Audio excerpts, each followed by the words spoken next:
So, the Gregory Horror Show is a really good series. So, there's a lot of symbolism used in the Gregory Horror Show, and I have a lot to talk about. So, this series will be divided into multiple parts. Unclear how many, but the entire script and most of the recording has been pretty much done. The series actually did invent a lot of the symbolism that is used in modern day indie animation. It also kind of, in a weird way, invented how you could tell a story through just symbolism and leave it at that. The series is really good, but it doesn't really fully explain itself. It kind of affects you on a weird psychological level. I originally thought that this series was about Walt Disney. Throwing that away for the meantime, it might have some symbolism related to Walt Disney. I don't think it's fully about him though. I think I have another theory that's going on. The third season of the Gregory Horror Show focuses a lot on the protagonist of the second season, along with Gregory himself. There is something foreshadowed at the end of season 2, and it remains a constant theme of the entire season 3. Gregory is the main protagonist of this season. He is in a major transitional period of his life, doing bad things. This season focuses a lot on him and does it very explicitly. In the first transition, you hear train noises in the distance and a city that looks dreary at night. You see a taxi, since taxis are detours in life. The road the taxis drive on is the path of life itself. You see on this road, despite there being no railroad tracks, the transitional train suddenly appears. The camera angle of the train makes it look like the train has an evil grin, and the lights in the front of the train are the eyes. Gregory starts talking about how we need a lot of money in life to achieve our ravenous appetite. This appetite causes an endless loop one cannot fully enjoy, for we are insufferable, according to Gregory.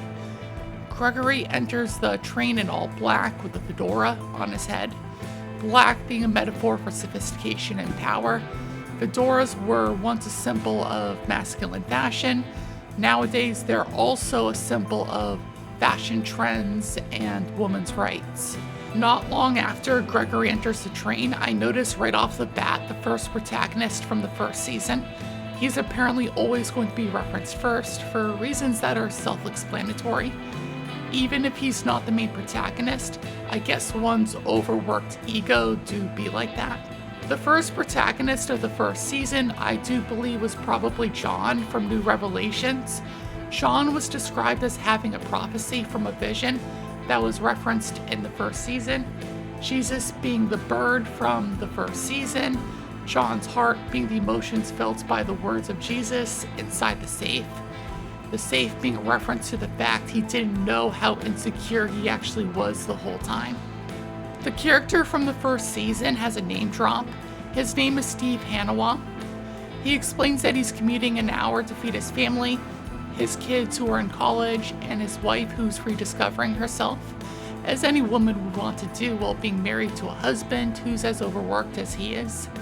It gets dropped from the train conductor that the next stop is the Plains of Sorrow. We see lights up ahead in the house that is in the Plains of Sorrow. He says he's been taking the train commute back and forth as long as he can remember. We see the protagonist have his face glow from inside his own body. His skull glowed green. Bones turning green is your heart transitioning itself for a brief moment. A train being a symbol for transitioning one's own career path. When he enters his house, it changes from his home being a home to a graveyard. When one pushes themselves too hard in life, the people around you, including yourself, tend to suffer. We see a gravestone that says S. Hanawa 1933 through 1976. This is the time period that he did not have a meaning to his life. Gregory bombs the truth of him knowing but saying absolutely nothing about it. Probably because Gregory has no heart of any kind he could have used to help him.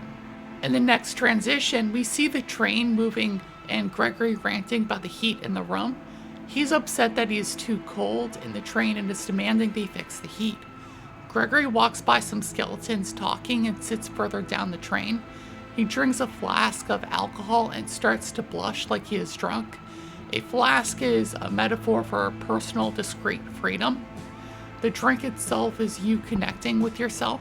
He then moves to talk with the skeletons in the other seat. The skeletons are ranting about the heat and how sensitive they are to changes in weather.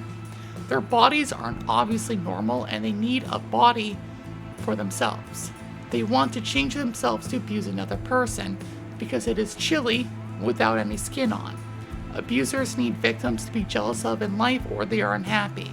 It gets truth bombed that the skeletons are on the train to find a new body, obviously. These skeletons are literally symbolic for transitioning into something better for themselves. The better thing not really being in good context.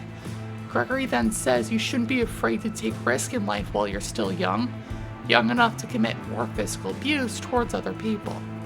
He then offers them a taste of his own wine, alcohol also being a social beverage. The heat starts getting hotter and hotter, kind of like how heat can make us more inappropriate while committing redacted NSFW crimes. They cannot contain the heat, for they are starting to get scorched by it. Heat being a metaphor for one's own recklessness towards our sense of selves, kind of like what happens when you commit those type of crimes. They need to let the air cool down, so one of them opens a window. Windows give us a taste of actual life around us. They get destroyed by the wind because it is a metaphor for your personal sense of freedom not being completely free. It can be a curse if you invalidate other people. In the next transition, we hear the train conductor say biofarm. Biofarm. The train will be stopped at this station for a few minutes. We come across a character that is either a beaver or a koala. I believe that this animal is a koala, even though it is widely accepted as being a gray-colored beaver. The koala is all sewn up, similar to Neko Zombie, who I believe is Archangel Michael embodiment. Koalas are well known for their dangerous eating habits. Their food source is considered poisonous, and only a creature as dumb as they are would be crazy enough to evolve in order to eat it safely. Kind of like what happens with capitalism every single time a corporation gets more greedy, or when corporates start forcing us to buy eucalyptus oil, which is also not that great for you. He gets asked by Gregory what he has for sale. He says that he has radioactive peanuts and GMO peanuts. Radioactive peanuts are a metaphor for junk food like candy that tastes good, but feels very unhealthy. GMO food is a food that is modified to taste better, but it's not as poisonous as compared to radioactive food. The peanuts being peanuts is a symbolic representation of our own longevity and wealth. We hear the father clock say to bring him a bag of radioactive peanuts. The sun clock character from the other seasons is telling him not to do so. We see Gregory drink a can of beer with a big purple peanut in his own hand. Purple being a color associated with the truth and wisdom. We see Gregory burping like he is drunk. Being drunk is a metaphor for leaving your own sense of control. The sun clock, who is a metaphor for balancing our own overindulgences, is yelling at his father, who is a metaphor for excessive indulgences. He is mad at his father, who is throwing up after eating radioactive peanuts. His father is vomiting and it is glowing neon green, similar to the neon green that is associated with uranium glass. Uranium glass is an antique glass. That is the reason why we associate neon green with radioactivity. The father clock, as he is vomiting, is saying that he is against genetically modified foods. This is similar for how a lot of things in our waking world aren't that great for us, so we have to draw a line with what we are willing to tolerate. The less poisonous stuff being harder to get. Then there's also the fact that misinformation exists along with propaganda for that dangerous piece of rage bait the father wound himself into. So the father fell for the false truth that sent him into believing a conspiracy about it. Gregory then travels back to his own seat. He starts to open his peanut when the penguins from the first season are inside the peanut. They are the penguins that were controlling the roller coaster park from that season. Roller coasters are metaphoric for when life is turbulent and you need to be calm about it. If you don't remain calm about it, life will become too turbulent for you to handle. This is also a reference to something else that did happen in the first season. The penguins didn't do anything about the fact that Gregory was about to experience disaster. kind of like the natural reaction a penguin would actually have if they were able to do anything about global warming. The reason they are in the peanuts themselves is because Gregory's own wealth doesn't care about being wrong. After all, the mouse loves chaos and would appreciate death to Antarctic. Hence why he discards the penguins out of the shell. Gregory then says he is going organic after finding a normal-looking peanut shell, implying that he is self-aware of the fact he is in the wrong and he's putting his money in all the wrong things. We see the Gregory mouse in the bathroom in the next transition. We hear Gregory gave way too much information about how being old makes him go more. Then we hear in the distance a pig ranting about how awful his meal is. He's complaining that he is being fed pork while also being a pork chop himself. He ordered steak and not pork. Steak and pork are two items that are typically not found in Indian food. India is mostly Hindu and Islamic. Both religions are very against beef and pork. Cows are considered sacred in India.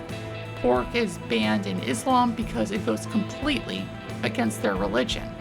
The round crown bowler hat, symbolizing he thinks he is actually elegant or just claims that he is.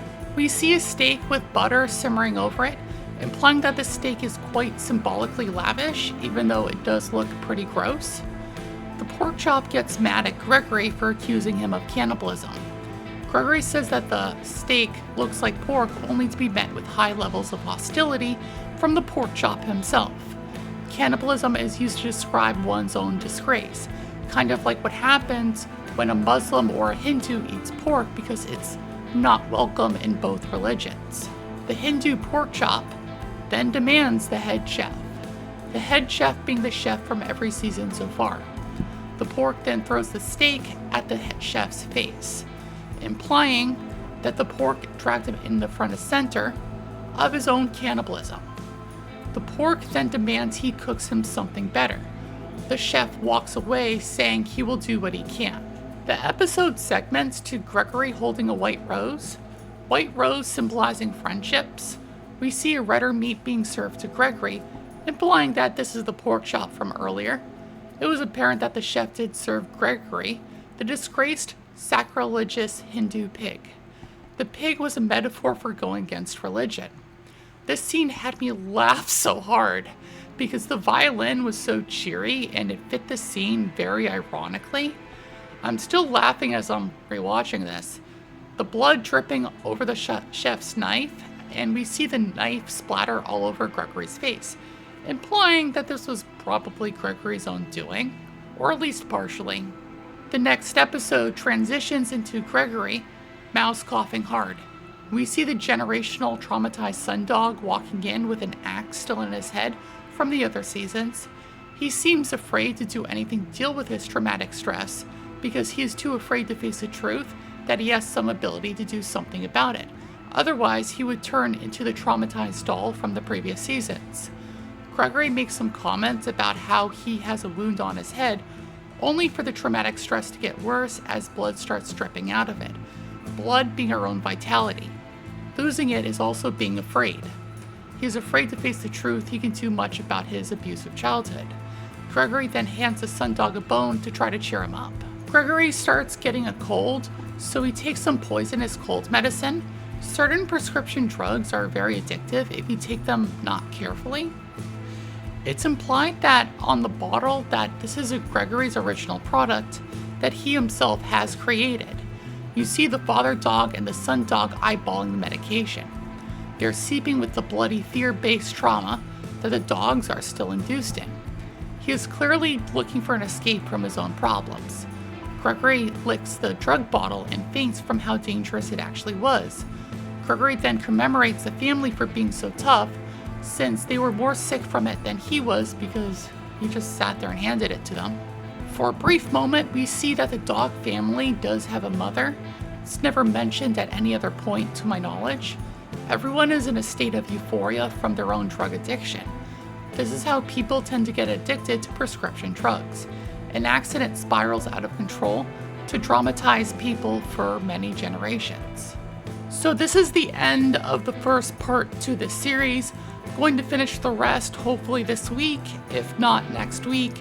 It should all be coming together, hopefully. Then I'll move on to the other side shows, then the video game. Anyways, I do hope you enjoyed this video.